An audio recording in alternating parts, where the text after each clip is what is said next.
Motto: thirst for blood and hunger for war, we will seek violence forevermore. And, in the name of the Emperor, in the name of the Red Brawlers, in the name of blood, red, red, red. Description: created in the 38th millennium from the gene stock of blood angels, the Red Brawlers' most impending feature is their awkward mutation of the red thirst the majority of their chapter-wide base suffers from. Suffering from the chance results, each recruit may suffer from 50% gene mutation likelihood. Recruitment into the Red Brawlers is highly monitored, and only the most select choices of recruits, bred from the hardiest and most intense of worlds, like Death Worlds, Hive Worlds, and the most extreme Feral Worlds, so that only the brightest, most skilled, talented, unique, and strongest may be able to outperform all their other initiates and be selected in a rigorous process of constant battle, education, ritualistic beatings, and self-inflicted torture that even the fully initiated Space Marines themselves and their scouts practice until they have reached their end. On the outside, to an observer's point of view, this holy attempt at achieving the ideal self through the pain-inflicted immaculateness in piety to their own chapter is actually a secret technique of self-control, discipline, and feeding off their unique strain of red thirst if they are afflicted and plagued by it. In addition to the Brawler's hunger, or their red thirst mutation, several other aesthetical and internal changes occur in the process of creating Red Brawlers.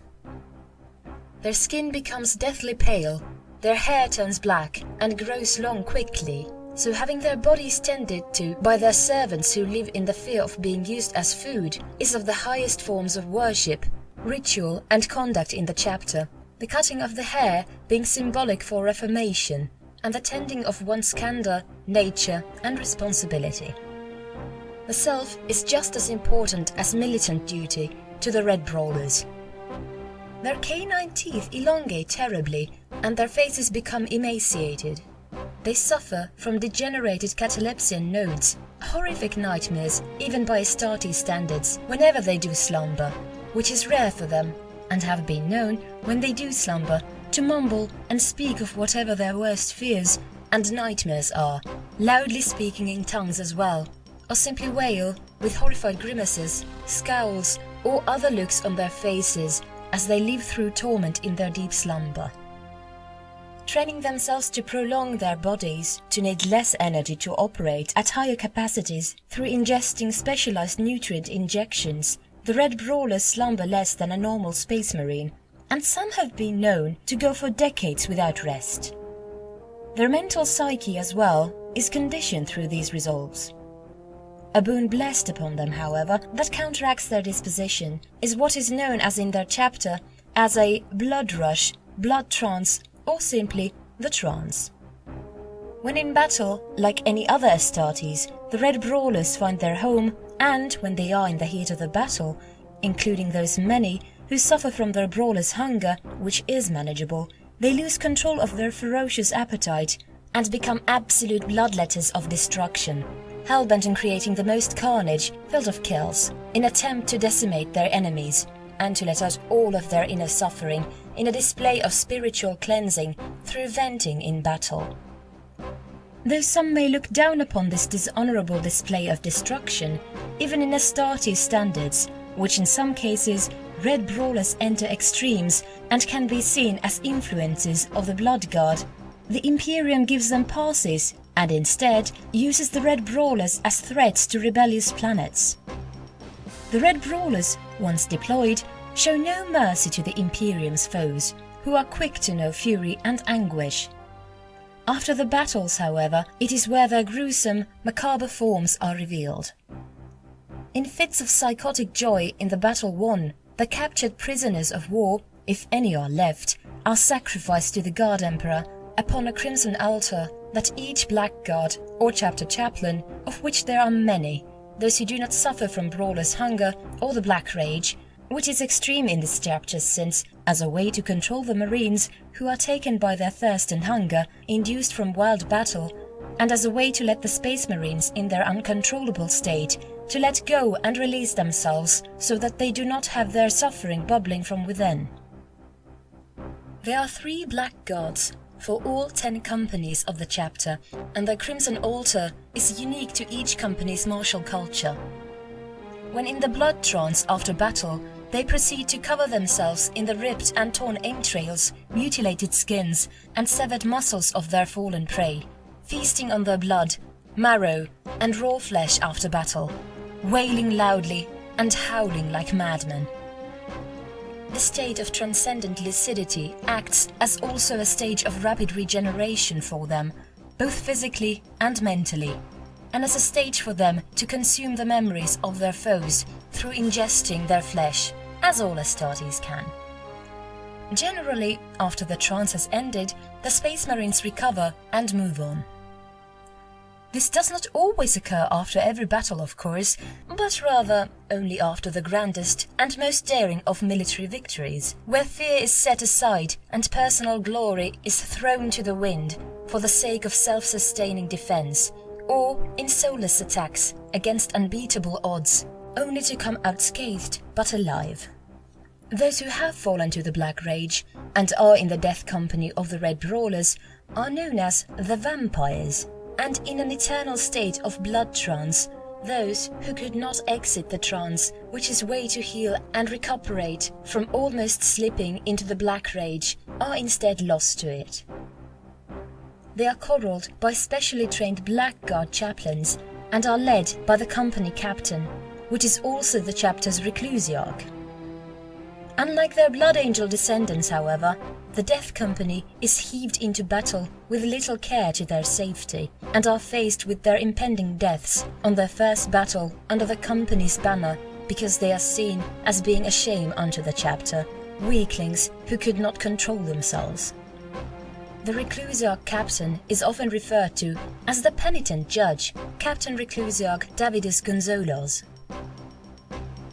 A unique feature that the Space Marines who are entirely healthy and do not become trapped by the aforementioned debilitations suffer from their own psychiatric mutation, a rare chapter-diagnosed mental illness called tristitia. This filters the minds of the affected into melancholy and depression, doubtfulness and negativity. The privileged who suffer from only this receive visions of Sanguinius's last memory of being struck down by Horus, and the immense fear and awe that comes with. As such, the Marines' daily schedule includes reciting the prayer of vindication, a prayer to deliver any brother suffering from the Brawlers' hunger, Black Rage, or Tristitia out of the depths that has enveloped them. Indeed, this does give them a sense of hopelessness, but the ethics of the chapter inspires all to keep moving forward, in an effort of reaching salvation one day. In their chapter monastery of Dementia, the Tritians, or veteran brothers, who have dedicated themselves to treating the ill and the dying of the Brotherhood, recite for hours on end their endless litanies, as the moans and screams of the insane, dying, and suffering echo out the massive corridors and halls of the fortress. Incense and lit candles cover the inside of every room, every hall, and every place in their monastery, as places of recuperation and worship, for Sanguinius's bust and statue sticks out of every portcullis, ledge, and wall in holy dignity, that which the chapter holds their primarch to such high sacredness. Each hour, the fortress rings its great bell, the bell of Arathma. A deep chime reverberates and shakes the building with tones to enhance the meditation of the Tritians. To the chapter's culture, the blood trance, though requiring such extreme acts of control, like their monastery being outfitted as one large hospital, to the red altars and everything else, they still see it as a boon from the Blood Angel's chief librarian, Mephiston, being said chapter myth that once the chapter master of the Red Brawlers, Rimalus Skiriodantus, challenged out of friendly competition Mephiston to a match of psychic might. Mephiston, of course, after long hours, came out as the victor. The chapter master then knew he was on the brink of black rage, being pushed to his limits of physical and mental fatigue, and wished that he had also been killed by Astaroth the Grim, who had accompanied Mephiston after hearing of the request to battle Mephiston in brotherhood and brotherly martial honor. In truth, the chapter master could already feel himself slipping long before he even thought of the challenge, and Mephiston, after several vindications and appraisals received from the Red Brawlers Marines watching the arena fight that the two held aboard the Red Brawlers chapter capital ship called Archangelisk, and from the chapter master himself, instead of letting Astaroth execute the chapter master while still in honor and duty, bestowed the terrible curse and boon of the blood trance upon the entire chapter gene seed to save them from Astaroth's wrath, by having the black rage or red thirst in the form of brawler's hunger to, for the most part, cancel itself out as it worsened the longer it stayed within those it afflicted, through bursts of demented carnage, like a dam that held back water but let some go in controlled flows every now and then. The trance disfigured most of the chapter, but gave them solace in knowing that they would not go completely insane forever. Knowing this, the chapter is grim, but in good faith, knowing of their lowly place in the world. They are held in equal respect when in the presence of their blood angel brothers, but the festive greetings and good remarks never cheer them up, as much as entering battle with their comrades, unashamed to show their true selves. A part of the custom war gear that chapter wields are heavy machetes in place of standard combat knives. It is figured that a blade able to cleave off skin and flesh and cut through bone easier than a puny knife will hasten the execution speed of enemies when brothers finally break out into berserker flurries, and in accordance they will enter and exit the trance sooner. Their homeworld of Propate Rovum is a bustling, grim hive city filled with neon lights and ceaseless interstellar trade ports.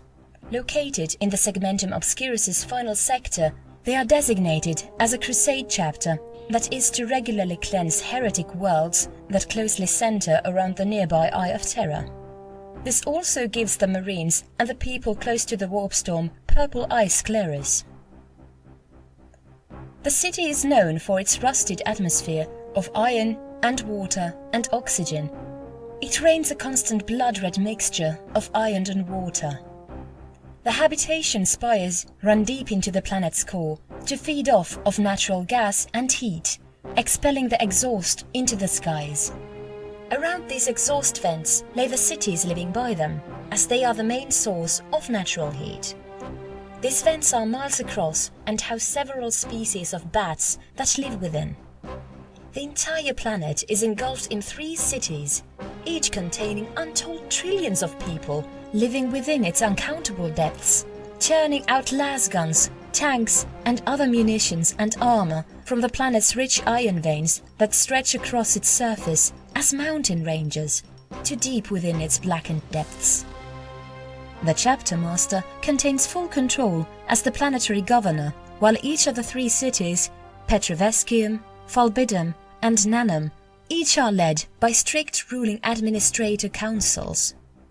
The chapter specializes in lightning strike tactics and worship the emperor in less reverence than to their primax sanguineus in secret.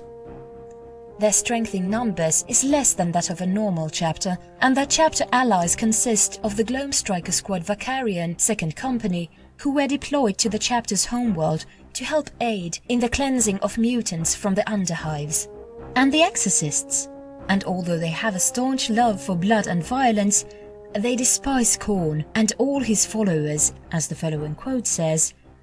"Debased and vile warriors, those who follow the Bloodlord, giving into their internal bestial pleasures of the blood and axe, they who cannot recognize that only the consumption of such material rosary is given only in praised worship to our dear Emperor and favored Sanguinius, and as such should only be the reason for it. Instead, they are animals. They are to be regarded as less than dirt and more vile than any heretic." Chapter Reclusiarch, Yulin Diarch.